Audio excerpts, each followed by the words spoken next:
1 inch का 10,000वां हिस्सा यानी 0.0001। ये कोई संख्या नहीं बल्कि उस मूर्खता की निशानी है जो दुनिया के सबसे तेज दिमागों ने सदियों तक पाली। सर्दियों का मौसम था। सन 1961 मैसाचुसेट्स इंस्टीट्यूट ऑफ टेक्नोलॉजी की एक सूनी प्रयोगशाला में एडवर्ड लॉरेंज नाम का एक शांत और सौम्य मौसम वैज्ञानिक अपनी कुर्सी से उठा और कॉफी पीने चला गया। उसके पीछे उसकी मशीन, एक रॉयल मैकबी कंप्यूटर, दुनिया का भविष्य बुन रही थी। उस मशीन के अंदर एक आभासी धरती थी जहां 12 समीकरण मिलकर मौसम तैयार कर रहे थे। लॉरेंज एक खास मौसमी पैटर्न को दोबारा देखना चाहता था। पूरा सिमुलेशन दोबारा चलाने में समय लगता। उसने सोचा, क्यों ना बीच से शुरू किया जाए। उसने पुराने प्रिंटआउट से नंबर उठाए और मशीन में डाल दिए। यह एक छोटा सा शॉर्टकट था, एक मामूली सी बात। इसके बाद वह कॉफी के लिए नीचे चला गया। जब वह 1 घंटे बाद लौटा तो उसने जो देखा उसने उसकी आत्मा हिला दी। मशीन अब जो मौसम बना रही थी वह पुराने वाले मौसम से बिल्कुल अलग था। शुरुआत में दोनों ग्राफ एक जैसे चले, लेकिन फिर अचानक उन्होंने ऐसे रास्ते पकड़े मानो वे एक दूसरे को जानते ही न हो। कुछ ही आभासी महीनों में समानता का नामो निशान मिट गया। लॉरेंस को लगा जरूर कोई वैक्यूम ट्यूब खराब हो गई होगी, लेकिन मशीन बिल्कुल ठीक थी। गुनहगार थी दशमलव की एक छोटी सी चूक। कंप्यूटर की मेमोरी में 6 अंकों तक की सटीकता थी, 0.506127। लेकिन प्रिंटर ने कागज बचाने के लिए केवल 3 अंक छापे, 0.506। लॉरेंज ने वही 3 अंक वाली संख्या दोबारा डाल दी। उसने सोचा था 1000वें हिस्से का फर्क कोई मायने नहीं रखता। आखिर विज्ञान का यही तो नियम था, छोटी सी गलती का नतीजा भी छोटा ही होगा।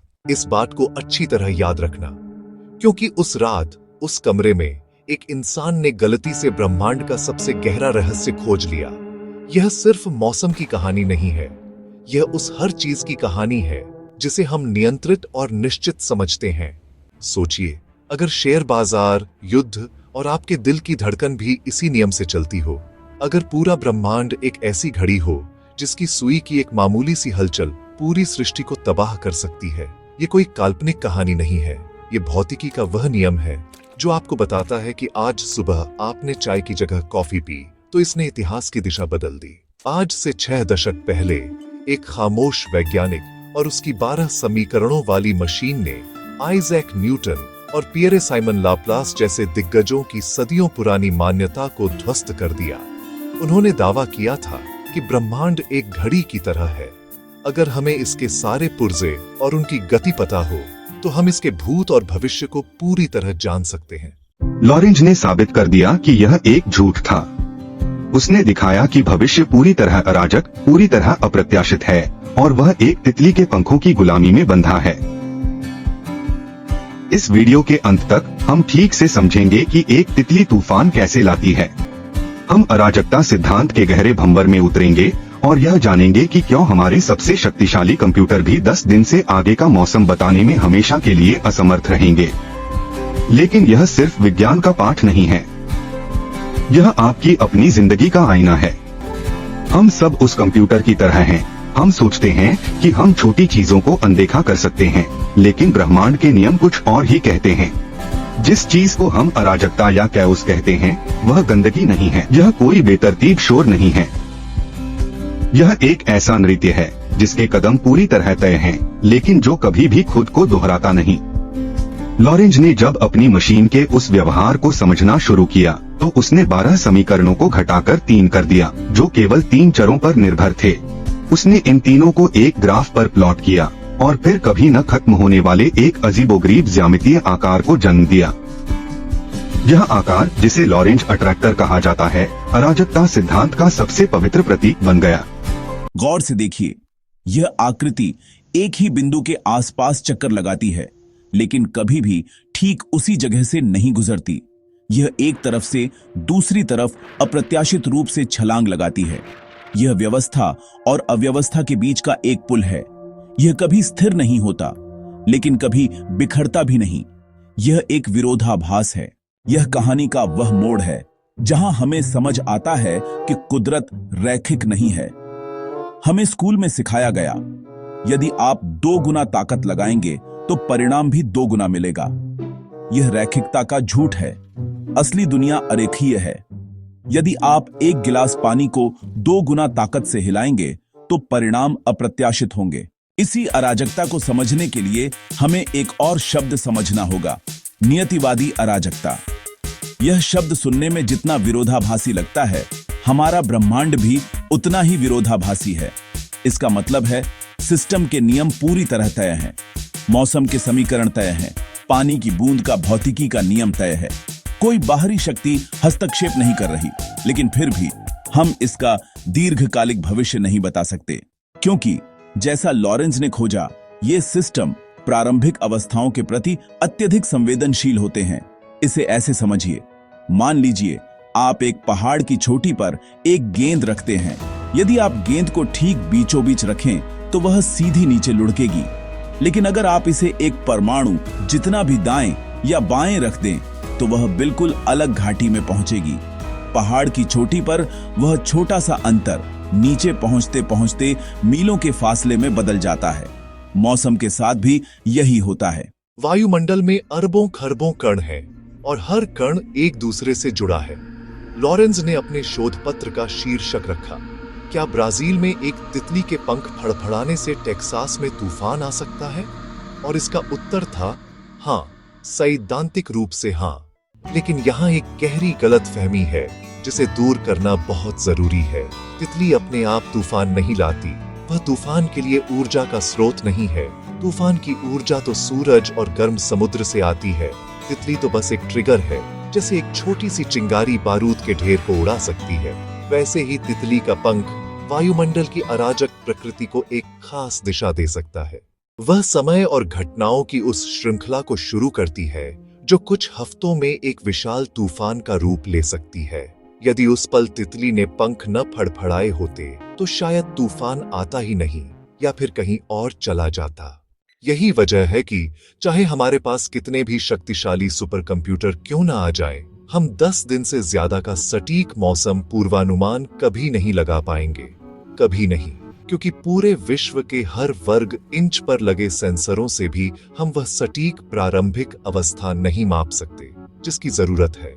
हम हमेशा लॉरेंज वाली दशमलव की चूक करेंगे और ब्रह्मांड अपनी नियतिवादी अराजकता में हर बार उस गलती को अरबों गुना बढ़ाकर हमें दिखाएगा।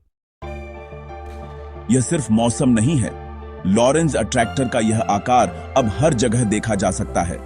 जब आप पानी उबालते हैं तो उठने वाले बुलबुलों का अराजक उठना। जब आप एक पैन में पॉपकॉर्न बनाते हैं तो हर दाने के फूटने का अनियमित समय। यह हमारे शरीर के अंदर भी है।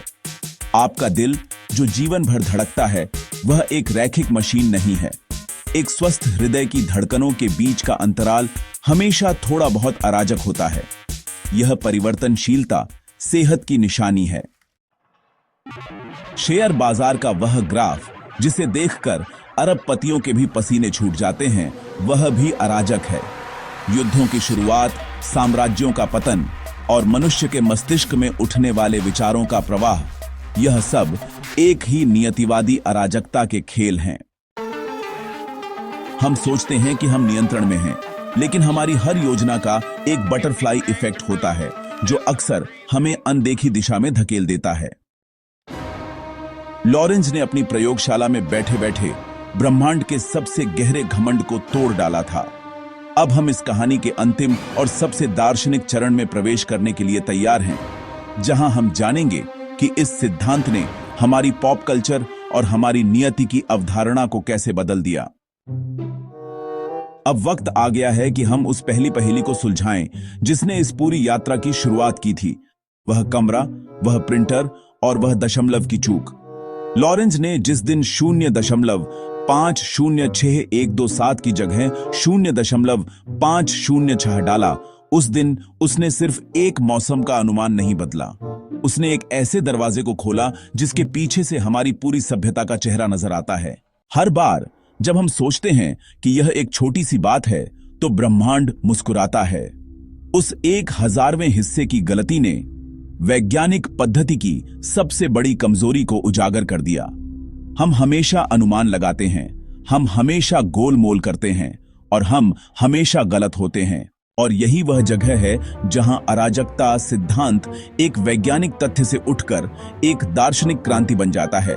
पिछली 2 शताब्दियों से हमने यह मान रखा था कि विज्ञान देर सबेर सब कुछ जान लेगा।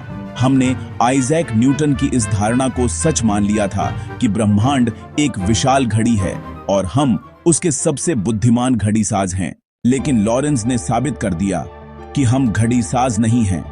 हम तो खुद उस घड़ी के अंदर बंद एक पुर्जा हैं और हम खुद को देख नहीं सकते। यह अहंकार की मौत थी। यहां पर हमें एक बहुत जरूरी ट्विस्ट को समझना है। बटरफ्लाई इफेक्ट को अक्सर फिल्मों और कहानियों में एक गलत अर्थ में पेश किया जाता है।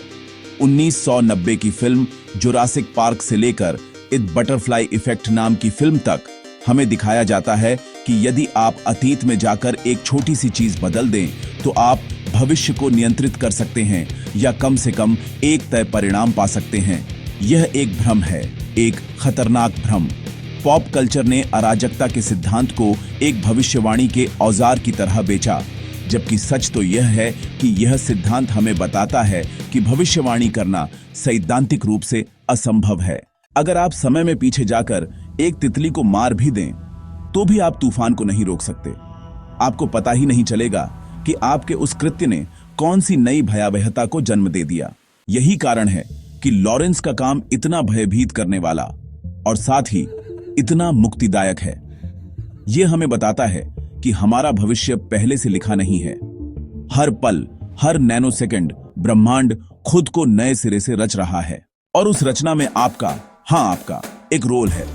आप दर्शक नहीं हैं, आप सह निर्माता हैं, लेकिन नियंत्रक नहीं। तो अब सवाल यह है कि क्या यह बात हमें आजाद करती है या हमें एक असहाय कठपुतली बना देती है? इसका जवाब है दोनों। हम असहाय इसलिए हैं क्योंकि हम दीर्घकालिक परिणामों की भविष्यवाणी नहीं कर सकते, लेकिन हम आजाद इसलिए हैं क्योंकि हमारी हर छोटी क्रिया मायने रखती है। आज सुबह आपने जो दयालुता का एक शब्द कहा, वह कहीं न कहीं किसी के जीवन में एक तूफान को शांत कर सकता है। आपने अनजाने में जो चिड़चिड़ाहट दिखाई, वह किसी के मन में युद्ध का बीज बो सकती है। यह कोई आध्यात्मिक प्रवचन नहीं है, यह तो गणित और भौतिकी की सबसे शुष्क प्रयोगशालाओं से निकला हुआ एक ठोस वैज्ञानिक सत्य है। विज्ञान कहानियां सुनाने का एक बहुत ही अनोखा तरीका है। लॉरेंस ने अपनी कहानी में किसी तितली का चयन जानबूझकर नहीं किया था। यह उनके सहयोगी फिलिप मेरेलिस का एक काव्यात्मक आविष्कार था, लेकिन यह प्रतीक उस सच्चाई के लिए बिल्कुल सटीक बैठता है जिसे हम अक्सर भूल जाते हैं कि सबसे नाजुक और कोमल चीजों में भी दुनिया को हिला देने की शक्ति होती है। अगर आपको ब्रह्मांड के ये छिपे हुए नियम पसंद आते हैं और आप विज्ञान को इसी गहराई से समझना चाहते हैं, तो अभी सब्सक्राइब करें और बेल आइकन दबाएं, क्योंकि अराजकता के इस दौर में एक चीज पर आप भरोसा कर सकते हैं, हर हफ्ते एक नई कहानी जो आपके दिमाग की दुनिया बदल देगी। अंत में बस एक विचार छोड़कर जाता हूं।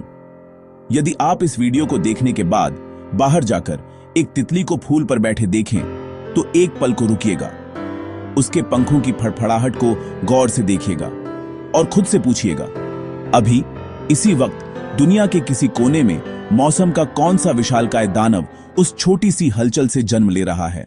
और उससे भी ज्यादा अहम, उस वैज्ञानिक की तरह क्या आप उस छोटी सी चीज को गंभीरता से लेने का साहस रखते हैं जिसे दुनिया नजरअंदाज कर देती है?